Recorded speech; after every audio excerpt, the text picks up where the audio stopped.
Televisión de calidad con sentido público.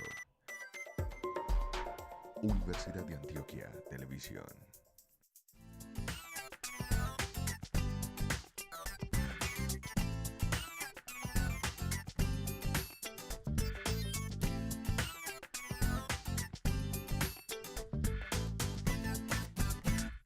Comencemos resaltando este hecho que de repente ya es común, lamentablemente comúnmente conocido por todos, y es que Latinoamérica es la región del mundo más desigual. En el planeta, la región que tiene mayor desigualdad en ingresos de la población es América Latina. Estamos por encima del África subsahariana, encima de Asia del Este y el Pacífico, etc. La manera tradicional de medir esta desigualdad en los ingresos es mirando el índice de Gini. Índice de Gini de desigualdad de los ingresos. Entonces, para esta medición reciente que salió en el libro de Luis Felipe López Calva y Nora Lustig, vemos que Latinoamérica y el Caribe muestra una desigualdad por ingresos que es mucho más alta que el resto de países de la región, que el resto de regiones del mundo. Y si hacemos una mirada de los últimos 20 años y nos preguntamos qué ha venido pasando con la desigualdad, esta desigualdad en los ingresos que nos preocupa tanto, vemos que la historia no ha sido muy distinta, la trayectoria no ha cambiado mucho. Hay países en los que la desigualdad se redujo, un caso notable es el de Brasil, pero hay países en los que la desigualdad no solamente no se redujo, sino que aumentó, y lamentablemente Colombia es uno de ellos. Si miramos los últimos 20 años, la desigualdad en Colombia aumentó, al punto que si para fines de los 80 la desigualdad en Brasil era más alta que la desigualdad en Colombia, vean, ahora resulta que sucede exactamente lo contrario. La desigualdad en Colombia es más alta que la de Brasil y además la desigualdad por ingresos en Colombia es la más alta de la región. Muy cerca de la de Bolivia, pero es la más alta de la región. Esto es medido según este índice de Gini, como les comento, que es una medida un poco a la que no voy a entrar en detalles, no voy a contarles cómo es que se computa esta medida, pero les voy a dar una idea ligeramente distinta de qué más o menos significa esto. Y pensemos en el 20% de la población más pobre en nuestros países de América Latina. Y entonces preguntémonos, este 20% más pobre del país, lo que se llama el primer quintil de ingresos, ¿cuánto de los ingresos este segmento de la población posee? Y la respuesta es, bueno, estos segmentos de la población poseen alrededor de 5%. Vean, es el 20% de la población, pero ellos solamente acumulan 5% de la riqueza. Ahora preguntémonos, ¿qué pasa con el otro 20%, el otro quintil, el que está en el otro extremo de la distribución de ingresos? Aquellos que más ingresos tienen, aquellos que están en los hogares con mayores ingresos. Para los mismos países y para los mismos años, vean la altura de las tablas. El quintil más alto de la distribución de ingresos, dependiendo de los países, variando un poco, tiene entre 50 y 75% del ingreso de nuestros países, con algunas variaciones entre los países, con algunas variaciones en el tiempo, pero noten el contraste. Noten el contraste. El 20% más pobre, el primer quintil, el 20% más rico, el quinto quintil. Entonces, esta es una desigualdad de ingresos muy marcada, muy clara, muy notoria, muy preocupante. La cifra que les acabo de mencionar da constancia de aquello.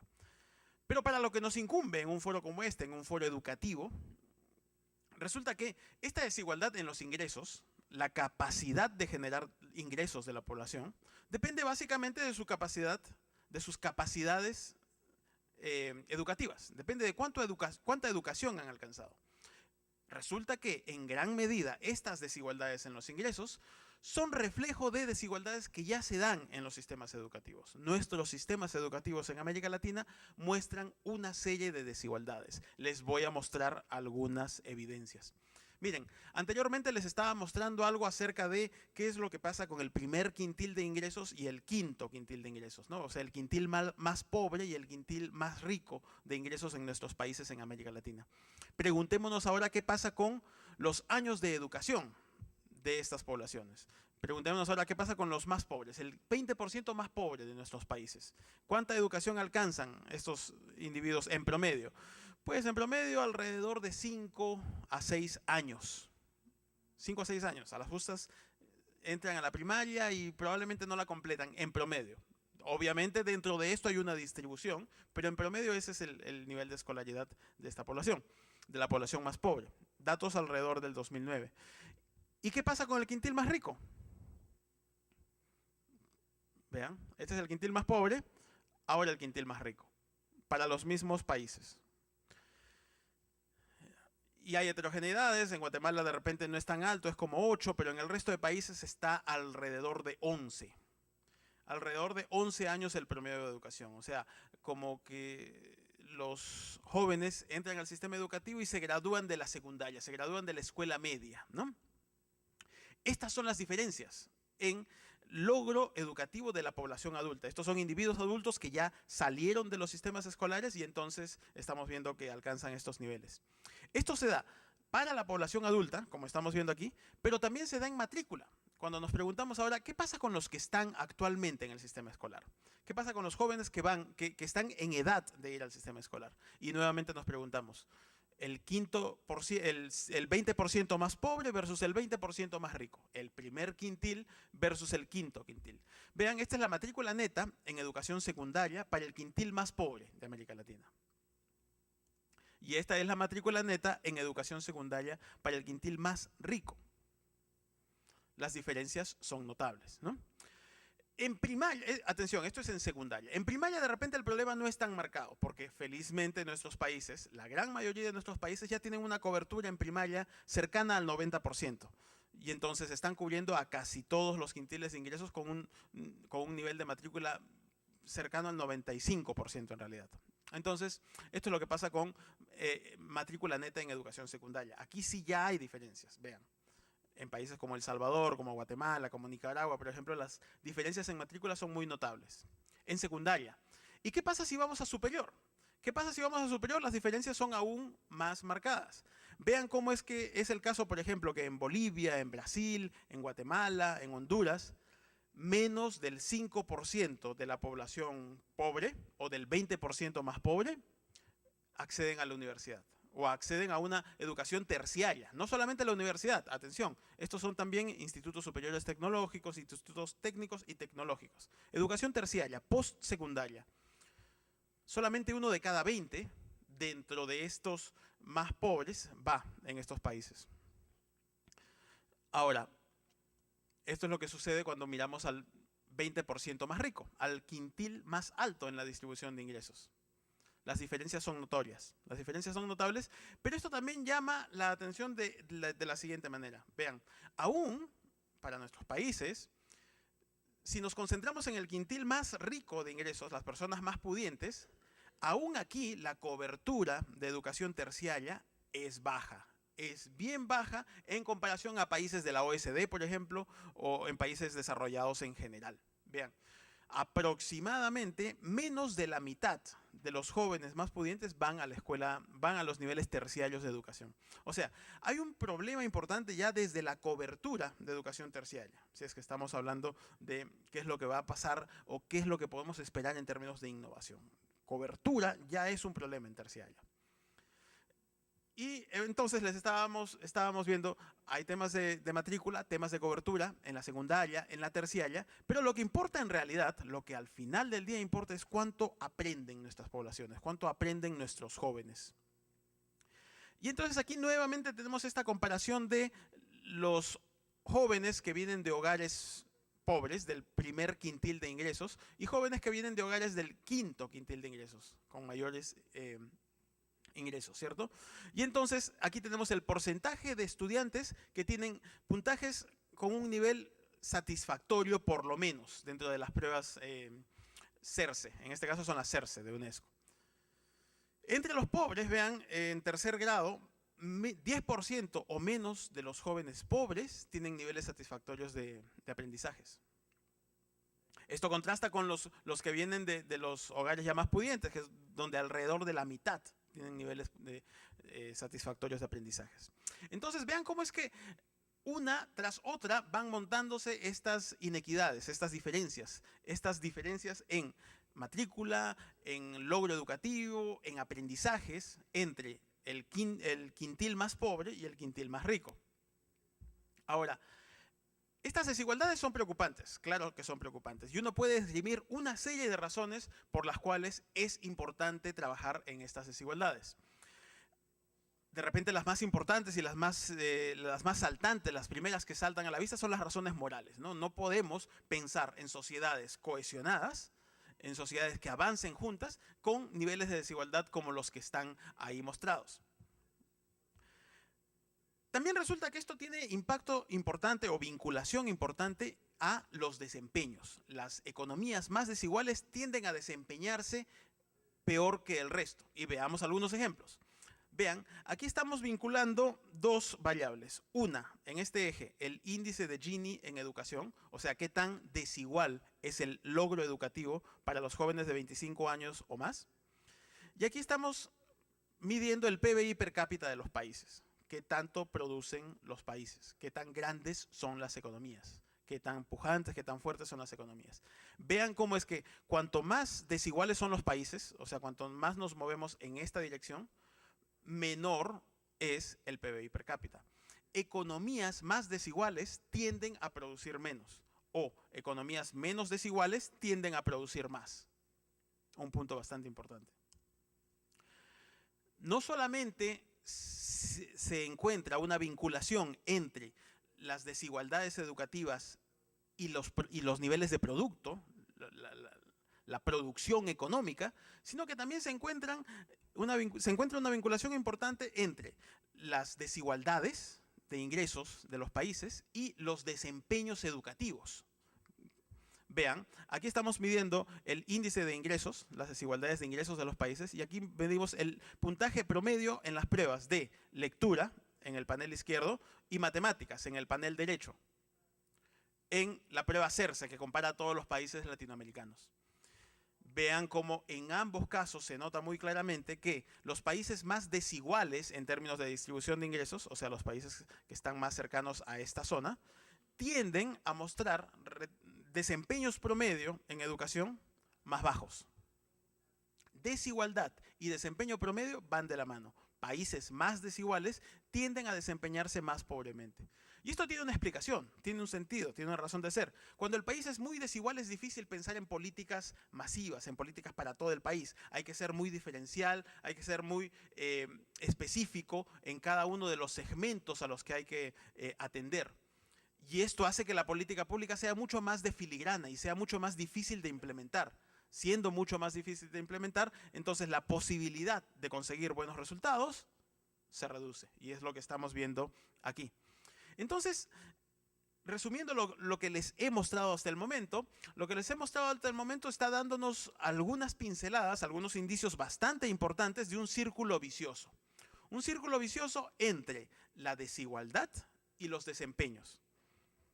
Y aquí nos estamos refiriendo a la desigualdad tanto de ingresos como educativa y a los desempeños tanto en ingresos de las economías como desempeños educativos de su población. Entonces, para ambas variables, educación e ingresos, está este círculo vicioso de desigualdad, desempeños, desigualdad, pobreza en los desempeños. Esta es la foto de hoy, digamos. Este es el círculo vicioso en el que nos encontramos. Ahora, es bien cierto decir, es válido decir también que la región ha venido mejorando. La región ha venido mejorando notablemente, así como el mundo ha venido mejorando notablemente, pero todavía hay retos pendientes. En lo que queda de la presentación justamente voy a ir señalando algunas de las mejoras que hemos podido ver en la región, pero cómo es que todavía tenemos varios retos que son pendientes. Vean, pensemos en el largo plazo ahora. Tratemos de pensar un poquito en el largo plazo y preguntémonos por el último medio siglo, los últimos 50 años. Tenemos felizmente estos datos de Barro y Lee que nos muestran la evolución de la educación de nuestras poblaciones para los últimos 50 años. Vean, lo primero que hay que resaltar es que el mundo todo ha mejorado en educación. Todo el mundo ha mejorado en educación. La línea roja es América Latina. Y sí, nosotros tenemos bastante instalado en la discusión pública esto de que la educación de nuestra población ha mejorado mucho. Mirado en el largo plazo, en una perspectiva de largo plazo, el Esto es cierto, esto es válido, esto es muy válido en términos absolutos. Pero mirado en términos relativos, en realidad este gran éxito, entre comillas, este gran éxito de nuestra región latinoamericana es bastante relativo, porque vean, la diferencia que existía, digamos, entre América Latina y Europa del Este y Asia Central, que era de aproximadamente 2 años de escolaridad alrededor de los 50, se mantiene hoy alrededor del 2010. O sea, la diferencia no se ha acortado. Latinoamérica ha mejorado la escolaridad de su población tal como lo han hecho todas las otras regiones del mundo. En todo caso, si es que hay una historia de éxito, que sí se puede resaltar, es esta de aquí. Vean, la de Medio Oriente y África del Norte. Si para mediados de los 50, Medio Oriente y África del Norte tenía alrededor de 2 años de escolaridad promedio de su población, cercana a la de Asia del Sur y cercana a la del África subsahariana, para hoy en día, para alrededor del 2010, ellos ya tienen una educación promedio para su población que está cerca de 8 años en promedio. Y se han alejado de quienes eran sus pares, Asia del Sur y el África subsahariana, y se han acercado a este nuevo grupo de países que están en la mitad, donde se encuentra Latinoamérica. Entonces, punto número 1 aquí, sí, hay un progreso educativo, pero miremoslo en perspectiva y miremos con lo que ha pasado, comparémoslo con lo que ha pasado en otras regiones del planeta, y en realidad aquí no hay mucho de un milagro. Todas las regiones del planeta han mejorado. En todo caso, el único milagro, si ustedes quieren, entre comillas, es el que se ha dado en el Medio Oriente y África del Norte. Tratemos de mirar los mismos datos, tratemos de mirar ahora estos mismos datos, pero ya no para América Latina, ya no comparando América Latina con otras regiones del planeta, sino que ahora concentrémonos en los países latinoamericanos. Ahora la línea roja es la de Colombia y miremos los países latinoamericanos. Una historia más o menos similar. Todos los países mejorando notablemente la escolaridad de su población en este periodo de 50 años. Y si es que hay algún país que resaltar aquí, es México. Vean la data de México, son estos puntitos redondos.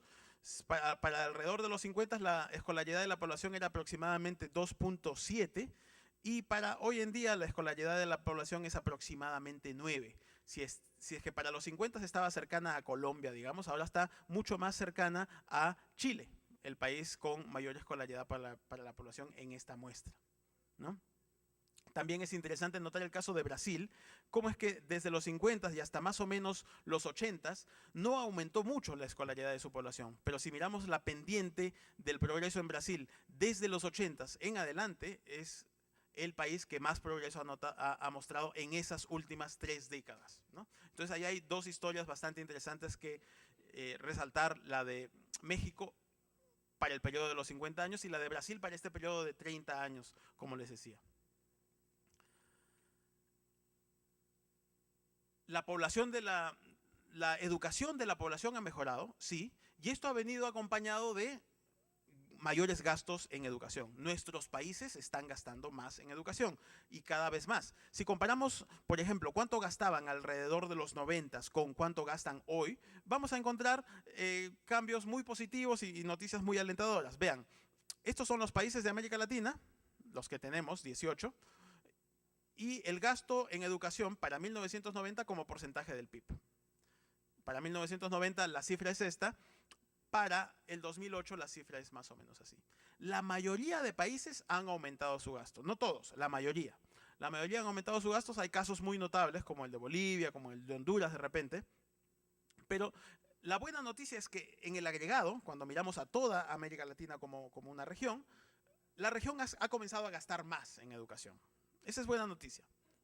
Tanto si se mide en términos agregados como porcentaje del PIB, como si se midiera en términos per cápita.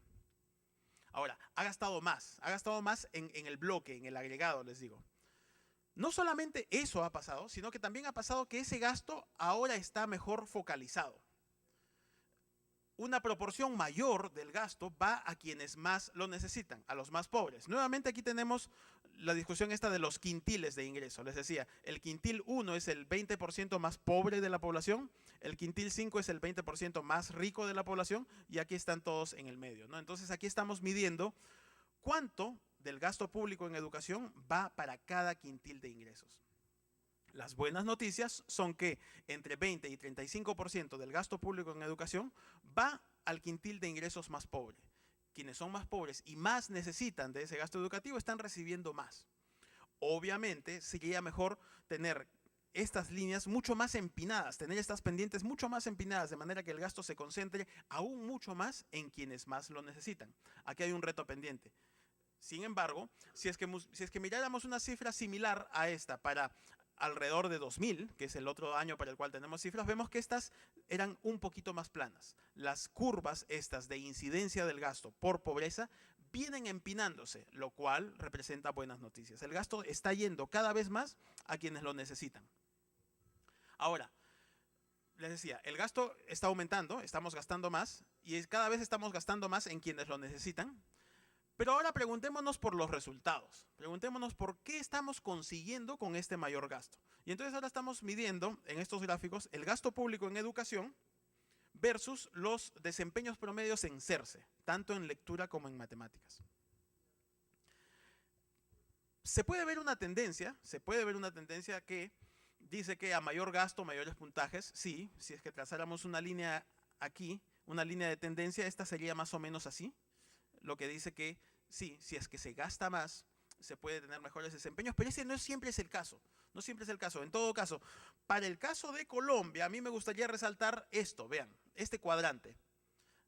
Si es que Colombia está aquí, con este nivel de gasto público en educación y estos desempeños, el cuadrante que está ahí hacia el sector noroeste, si pensamos en los cuadrantes, ese sector noroeste es el sector de los países que, gastando menos que Colombia, en este caso como comparador, están consiguiendo mejores resultados que Colombia. Países que están haciendo un gasto más eficiente. Interesante resaltar que tanto en lectura como en matemáticas es Uruguay quien se encuentra en ese cuadrante. Entonces esto nos da algunas pistas acerca de un caso paradigmático que de repente nos gustaría mirar. Esto es si es que usamos datos de CERCE y esto es lo que tenemos si es que usamos datos de PISA. Otra prueba comparativa, en este caso de la OECD, que mide desempeños de los estudiantes en diferentes países.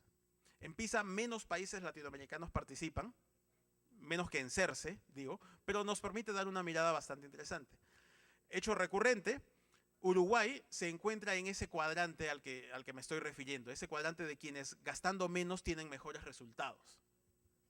Pero ahora vemos que está no solamente Uruguay, sino también Chile. Gastando menos, como proporción del PIB, están consiguiendo mejores resultados que Colombia. Entonces, esto, insisto, nos puede dar algunas pistas de qué tipo de sistemas nos gustaría estar mirando, comenzar a sacar lecciones aprendidas, comenzar a hacer un poco más de interacción con estos sistemas. Ahora, este gasto sí ha sido efectivo para reducir las brechas. Vean, aquí estamos midiendo cuánto ha variado el gasto, cuánto ha cambiado el gasto en los últimos años, del 92 al 2001, y cuánto se redujo la desigualdad en educación, ¿no? Entonces, a mayor incremento en el gasto, mayor reducción de la desigualdad. Son buenas noticias. El gasto está sirviendo y está siendo bien focalizado, les decía. De repente no es tan eficiente como nos gustaría. Hay espacio para la acción. Algo se puede hacer. Y esto es lo que también quiero mostrarles ya casi cerrando esta presentación, en donde enfatizo que hay espacio para la acción. Vean, esto es gasto público en educación de los países versus una medida de satisfacción de la población frente al sistema educativo. Esto viene del Latinobarómetro, viene de las encuestas Gallup, que capturan percepción de los individuos en todos los países en muestras representativas. Nuevamente aquí está Colombia y aquí tenemos un cuadrante distinto. El cuadrante de los países que, bueno, en este caso están gastando más y consiguiendo mejor satisfacción para sus poblaciones. ¿Hay espacio para la acción? ¿Podemos gastar más? Sí, siempre se puede gastar más, siempre se puede exigir mayores presupuestos para la educación. De hecho, si es que comparamos los gastos en educación de América Latina versus nuestros pares de la OECD o nuestros pares europeos, estamos todavía rezagados. Todavía podemos exigir mayor nivel de gasto. Pero no solamente se trata de exigir mayor nivel de gasto, se trata también de buscar mayor eficiencia en los sistemas educativos. Esto es algo a lo que se refirió también el viceministro Botero y yo quisiera subrayar, quisiera enfatizar. Hay un gran espacio de ganancia en eficiencia y es ahí donde queremos también trabajar para colaborar con el país en conseguir mayores eficiencias. Ahora, gastar más y gastar mejor. Puede ser una conclusión de repente muy sencilla, muy simplista, muy de lugar común, si es que ustedes quieren. Claro, sí, todos vamos a querer gastar más y todos vamos a querer gastar mejor. Que un economista venga a decirnos eso es casi un lugar común. Es muy fácil de prescribir, no tan fácil de implementar. Entonces ahora pasemos de esa prescripción, de esa identificación de necesidades a qué hacer. ¿Qué hacer? ¿Cómo priorizar? ¿Qué proponemos? Y desde el Banco Interamericano de Desarrollo, nosotros tenemos como propuestas una serie de intervenciones, una serie de alternativas, una serie de políticas públicas que pueden trabajar en la dirección que nosotros quisiéramos.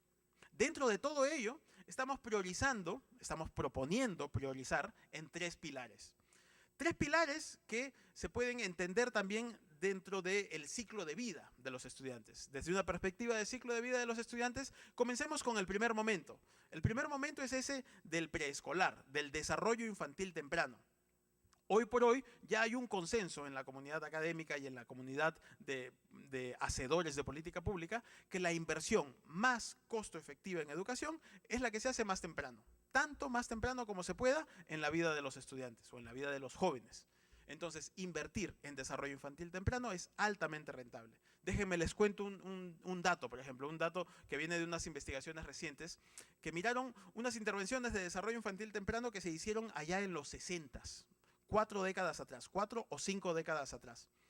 Y resulta que por cada dólar invertido 5 décadas atrás, hoy por hoy ese dólar se hubiese convertido en 17, si es que se invertía adecuadamente en intervenciones integrales de desarrollo infantil temprano.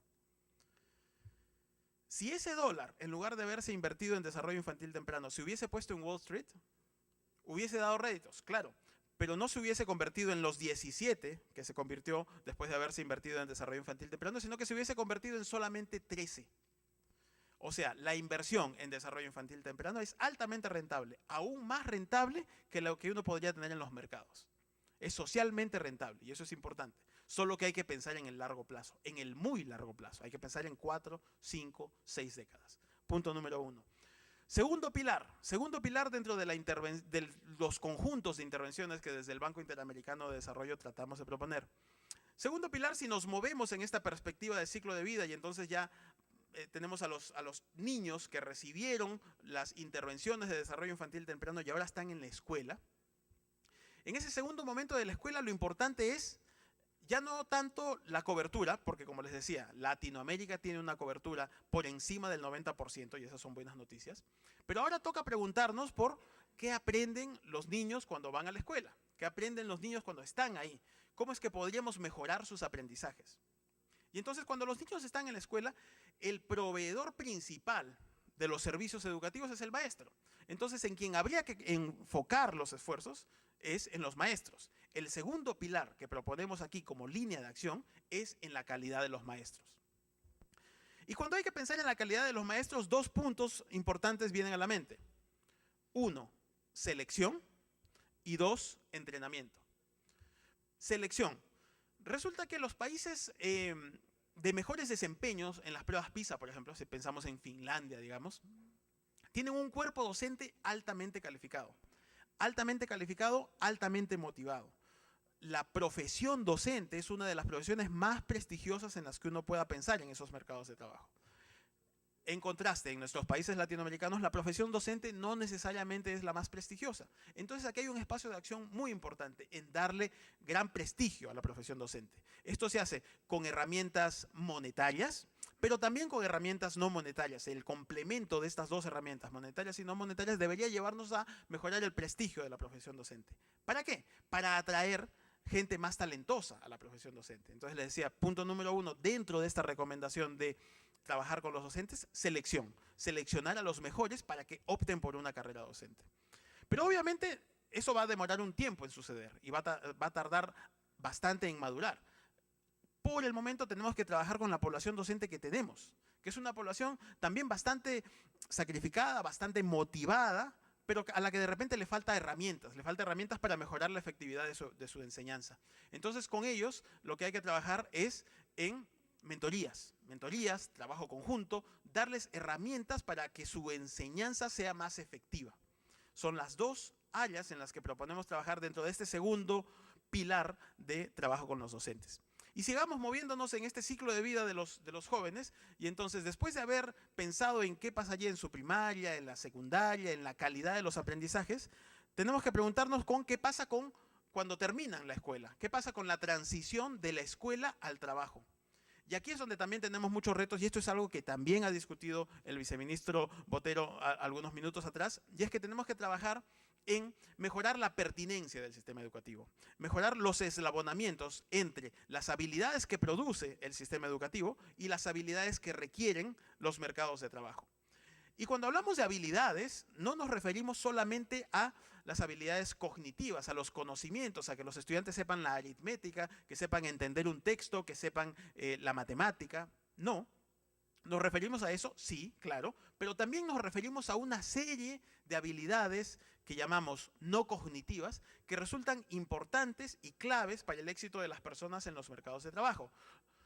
La habilidad de presentarse a una entrevista de trabajo, por ejemplo, la habilidad de interactuar, la habilidad de conversar, la habilidad de dialogar, de debatir, la habilidad de trabajar en equipo, la habilidad de plantearse metas y ser consecuente con la consecución de ellas. Resulta que esta última acerca de la perseverancia que tienen las personas en los mercados de trabajo es altamente rentable. Es una de las habilidades no cognitivas más rentables en los mercados de trabajo. Entonces, concluyo, este tercer pilar es acerca de la mejor pertinencia de los sistemas educativos, los mejores eslabonamientos entre el mundo de la escuela y el mundo del trabajo. Cuarto punto, importantísimo, es que, decíamos, el principal proveedor de los servicios educativos, la cara del sistema educativo, es el maestro. Y es el maestro el que tiene la interacción con el estudiante. Los maestros interactúan con los estudiantes varias horas durante el día. 5, 6, 7 horas durante el día. Eso puede variar y ahí hay también una discusión que hacer. Pero después, ¿dónde pasan el tiempo los estudiantes? ¿Dónde pasan el tiempo estos jóvenes? ¿Dónde pasan el tiempo estos chicos? Pues en sus hogares.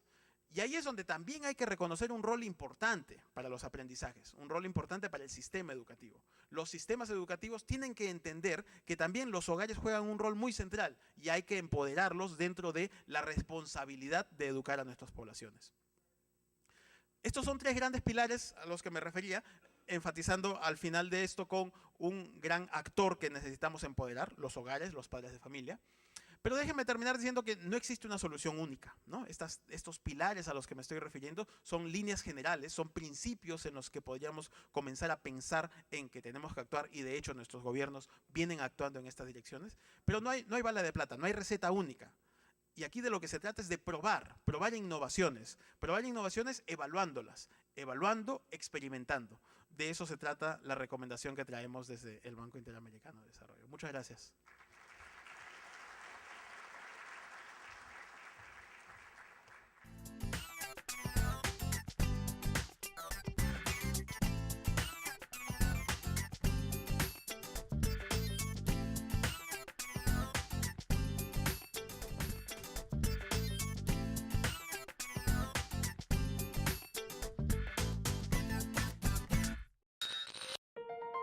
Televisión de calidad con sentido público.